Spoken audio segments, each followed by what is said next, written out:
मराठी, ते धडक ते धडक. नमस्कार, मी सुषमा जोशी आणि आपण पाहताय जिओ मराठी न्यूज कडेगाव. सांगली जिल्ह्यातील लोकांच्या घराघरात पोहोचलेल्या आणि लोकांच्या मनामनात घर निर्माण करणाऱ्या दे धडक आणि बेधडक जिओ मराठी न्यूज चॅनलमध्ये आपल्या सर्वांचे स्वागत आहे. कडेगाव पलूस मतदारसंघातील स्थानिक बातम्या पाहण्यासाठी जिओ मराठी कडेगाव या चॅनेलला आत्ताच सबस्क्राइब करा आणि बेल आयकॉनवरती देखील क्लिक करा. आपल्या त्वचेवरील तीळ, मस्सा, चामखीळ काढून टाका केवळ 1 मिनिटात आणि अगदी कमी खर्चात. विट्यातील डॉक्टर प्रवीण बंडगर यांची अत्याधुनिक लेझर ट्रीटमेंटद्वारे उत्कृष्ट उपचार पद्धती. रक्तस्राव नाही, वेदना नाही, जखम नाही आणि त्वचेवर डाग देखील पडत नाही. पत्ता बंडगर मुळव्याध हॉस्पिटल, एसटी स्टँडच्या बाजूला, सावरकर नगर, विटा. संपर्क आपल्या स्क्रीनवर. आज वर्षपूर्तीचा कार्यक्रम ह्या ठिकाणी घेत असताना गेल्या वर्षभरात या लोकतीर्थात मी सुद्धा बरेच वेळा आलो. कधी कधी आपल्या आयुष्यात अशा अडचणी येतात, क्षण येतात जे आपल्याला सुद्धा गरज वाटते की काय करावं, कुणीतरी आपल्याला सांगावं. आणि म्हणून मी इथे आलो, दर्शन घेतलं. राजकारणात तुम्ही बघताच अडचणी आहेत, त्रास होतो, कधी कधी वाटते अन्याय होतो. आणि मी जेव्हा येतो तर इथं लहान मुलं, शिकणारी मुलं असतात, कुणीतरी स्पर्धा परीक्षा देणारा पोरगा असतो, कुठे अधिकारी असतात, कोण शेतकरी असतात. ह्या वर्षभरात मी ह्या ठिकाणी पाहिलंय की हे लोकतीर्थ एक प्रेरणास्थळ म्हणून ह्या मतदारसंघाच्याच नाही तर या जिल्ह्याच्या लोकांसाठी निर्माण झालेलं एक तयार होताना ही वास्तू ह्या ठिकाणी बाळासाहेब तुम्ही निर्माण केली. खूप लोक ह्या ठिकाणी येतात, ह्या ठिकाणून प्रेरणा घेतात. कदम साहेबांवर अन्याय झाले नाहीत का? झाले. बाळासाहेब तुम्ही 80-85 सांगितलं, पण त्यानंतरही झाले, 99 नंतरही झाले. कधी कधी मंत्रीपद काय पद्धतीचं मिळालं पाहिजे होतं ते कदाचित मिळालं नाही. आपल्या सगळ्यांची इच्छा होती कदम साहेबांनी या राज्याचं नेतृत्व करावं. कदाचित त्यांच्या अगोदर काही लोकांना ते पद मिळालं, पण कदम साहेबांना मिळालं नाही. हाही अन्याय हा कदम साहेबांवर होताना आपण सगळ्यांनी पाहिला.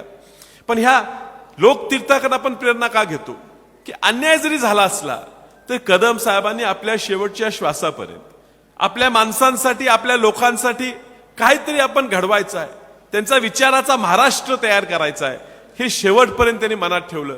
आणि काँग्रेस पक्षावर असलेलं प्रेम आणि काँग्रेस पक्षावर असलेली निष्ठा त्यांनी शेवटच्या क्षणापर्यंत कायम ठेवली. आणि मग तुमच्यासारख्यांना, आमच्यासारख्यांना मग कधी कधी वाटत असेल काय करावं, कामं होत नाहीत, फंड मिळेना, असं कधी वाटायला लागलं तर तुम्ही ह्या ठिकाणी कदम साहेबांच्या लोकतीर्थावर यावं. जिल्हा परिषद, पंचायत समिती निवडणुका, महापालिकेच्या, नगरपंचायत निवडणुका येणार आहेत. बंटी दादा, कदाचित तुम्हीच आमच्याकडे प्रभारी म्हणून या तिकीट वाटपाची जबाबदारी तुमच्यावर असेल. काही सगळ्यांना तिकीट देणं शक्य नाही. काही लोक कदाचित त्यातनं सुद्धा नाराज होतील. नाराज होऊ नका. खूप नाराजी वाटली तर ह्या ठिकाणी लोकतीर्थ निर्माण केलेलं आहे, या कारणासाठीच केलेलं आहे. इथून प्रेरणा घ्या. आमच्या मधल्या काळात 2 लोक आमच्यात निघून गेले. बंटी साहेब तुमचे, दादा तुमचे पाहुणे, आमचे भाऊके सुद्धा, कदाचित त्यांना आपण इथं येऊन बसवलं असतं लोकतीर्थावर तर कदाचित ते पक्ष सोडून गेले नसते. मात्र ह्या ठिकाणी येत असताना मी प्रत्येकाच्या हातात माती बघितली आणि ह्या मातीला कृष्णेचं पाणी द्यायचं काम ज्या कदम साहेबांनी दिलेलं आहे, ह्या मतदारसंघाला इतर जिल्ह्यांच्या तालुक्यांपासून वेगळं निर्माण करायचं जे काम कदम साहेबांनी केलेलं आहे, ह्या महाराष्ट्राला त्या ठिकाणी ह्या मतदारसंघासारखं बनवायचं जे ध्येय कदम साहेबांनी घेतलेलं आहे ते पुढे न्यायचं आपल्या सगळ्यांना वाटते. ते पुढे नेलं पाहिजे.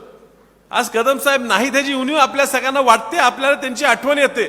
मात्र मी ह्या ठिकाणी भाऊ विजय भाऊ तुम्हाला आवर्जून सांगतो की कदम साहेब नाहीत, आपल्याला सगळ्यांना दुःख होतो.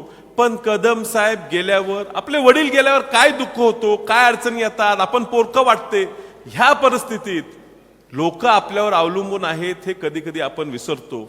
पण ती विसर ही विश्वित कदमांना आली नाही. आणि त्यामुळे कदम साहेबांची उणीव ही विश्वित कदम साहेबांनी गेल्या एवढ्या वर्षात कुणालाही जाणवू दिली नाही. एवढं प्रेम तर ह्या मतदारसंघातल्या, ह्या जिल्ह्याच्या लोकांना दिलं, ह्या आमच्या काँग्रेस पक्षाच्या लोकांना दिलं. आणि म्हणून आपण सगळ्यांनी ह्या ठिकाणी पुन्हा कदम साहेबांच्या विचाराचा महाराष्ट्र, कदम साहेबांचं काँग्रेस ही वाढवायची आहे. आज काही दिवसापूर्वी देशाने जीएसटी कमी केली म्हणून तुम्ही पेपरमध्ये वाचला, बातमी आपण वाचलं, जीएसटी कमी झाली. आपण कौतुक करत असेल, चुकून एखादा माणूस लय कौतुक करत असेल भाजपचं, तर त्यांनी लक्षात ठेवावं की राहुल गांधींनी वोट चोरीचा मुद्दा काढला, प्रभावीपणे तो लोकांपर्यंत मांडला, तो लोकांना पटला, म्हणून